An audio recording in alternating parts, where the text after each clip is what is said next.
The Hymn of the Pearl, the poem, How the Prince Took His Pearl from the Serpent. Part 2. When Christ Lisbeth pronounced the holy name of God the Father Melchizedek, identifying him as the true God the Father in front of the Antichrist, she snatched her pearl from the serpent. His lie could no longer keep her in captivity, and it was at that moment that his end came. We see the importance of her pronouncing the name of God the Father Melchizedek and recognizing him, because this would be the only thing that would put the serpent to sleep.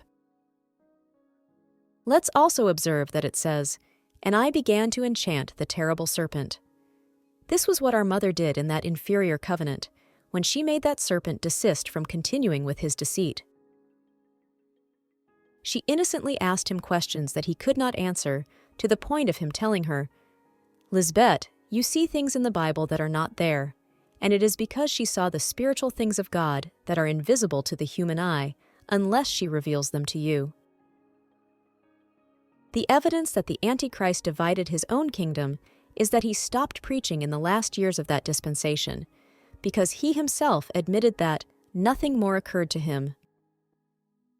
Christ Lisbeth gave fulfillment to what is written in Mark 3, verses 26 and 27.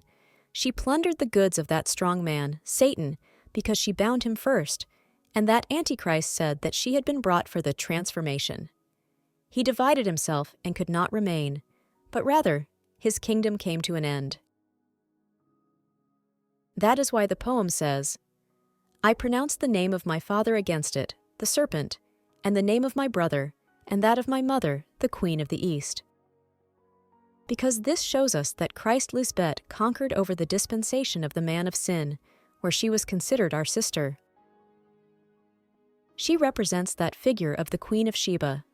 She demonstrated that she had a wisdom that was not earthly, fulfilling what it says in Matthew 12:44.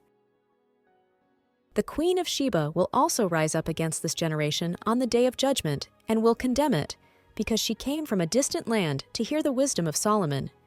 Now someone greater than Solomon is here, but you refuse to listen to her. Amen. To be continued.